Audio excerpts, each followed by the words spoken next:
তো বন্ধুরা মোটামুটি জেরাস ঘোরা শেষ না, মানে জেরাসের 4 ভাগের 1 ভাগ ঘুরছি, আর বাকি 3 ভাগ পরবর্তী আরও একদিনের জন্য রেখে দিলাম।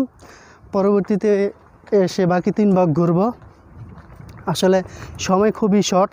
আমরা যে গাড়িটা নিয়েছিলাম আম্মানে যাব বলে, তো এই গাড়িওয়ালাই আমাদের এখানে ওর নিজের উদ্যোগে এখানে নিয়ে আসছে যে চল তোরা যেহেতু আমাদের এই মানে এলাকা মানে আমাদের দেশকে তোরা রিপ্রেজেন্ট করবি, মানে ইউটিউবে দেখাবি, তো চল আমি তোরে ওইরকম একটু ভালো জায়গায় নিয়ে যাই, সেই জন্য ও আসছে। তো মানবিক দিক থেকে চিন্তা করলে অনেক সময় হয়ে গেছে, ওরে আমরা কিছু টাকা মানে বাড়িয়ে দেব, এটা ঠিক আছে। তো এটা আর কি মনে মনে আমাদের প্ল্যান আছে যে আমরা ওকে টাকা বাড়িয়ে দেব।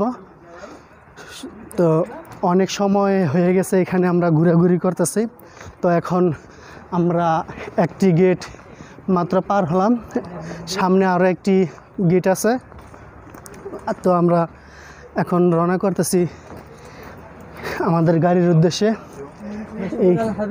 এইখান থেকে মানে লাস্ট গেট এটা, এখানে চেক করা হয় যে আপনাদের কি টিকিট আছে কিনা। তো ঢোকার সময় এখান থেকে মানে ট্রাই করে যে আপনাদের কি টিকিট আছে কি না নাই। আর এখন আমরা এই জায়গাটা পার হলাম, এখন আমরা সামনের দিকে চলে যাব। সামনে আমরা গাড়িতে চলে যাব। গাড়িতে যখনই যাব তখনই আমাদের জেরাস ভ্রমণ শেষ হয়ে যাবে ইনশাল্লাহ। তো আপনাদের জেরাস কেমন লাগলো, এই পুরনো আমলের যেই সব জিনিসগুলি আছে এখানে, মানে জর্ডানের কি সুন্দর আছে।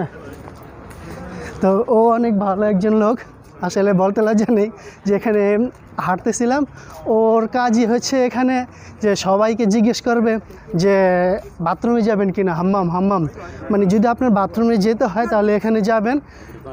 অনেক মানে খুবই ভালো, মানে খুবই ফ্রেশ বাথরুম। আমি ভাবছিলাম যে টাকা লাগবে, আমি লাস্টে ওকে জিজ্ঞেস করলাম যে কত টাকা, ও বললো না ফ্রি, যে আসলে কোনো টাকা লাগবে না। তো ওর কাজ শুধু পর্যটন যারা আসবে তাদের সকলকে ও জিজ্ঞেস করে যে কারো যদি মানে বাথরুমের সমস্যা হয় তাহলে যেন যায়। তো ও সকলকে এইভাবে ডাকাডাকি করে। তো আমরা এখন আমাদের কাঙ্ক্ষিত যেই আমাদের গাড়ি যেখানে আছে ওখানে যাওয়ার চেষ্টা করতেছি। আমার তো পাশে আছে মোহাম্মদ, আমাদের গাড়ির ড্রাইভার, ও আমাদেরকে এখন গাড়ির পাশে নিয়ে যেতেছে। তো আমরা এখন যখন গাড়িতে চলে যাব, গাড়িতে যাওয়ার পরই আজকে আমাদের জেরাসের ভিডিও শেষ হয়ে যাবে। তো বন্ধুরা আমি আবারও বলতেছি আপনাদেরকে, যদি আমার ভিডিও আপনাদের ভালো লাগে তাহলে অবশ্যই সাবস্ক্রাইব করবেন।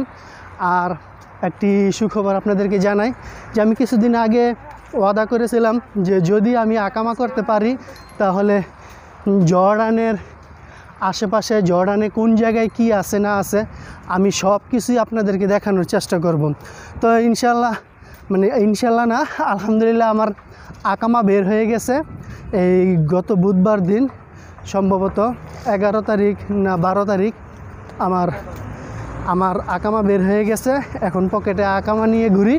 তো সেই জন্যই আমি আসলে খুব মানে সাহস করে বিভিন্ন জায়গায় যেতে পারতেছি। তো আপনারাও আমার পাশে থাকলে আমি চেষ্টা করব জর্ডানের বিভিন্ন জায়গায় ঘুরে জর্ডানের যেই মানে দেখার মতো যেই সব জায়গাগুলি আছে ওই সবগুলি জায়গায় আমি আপনাদেরকে দেখাবো।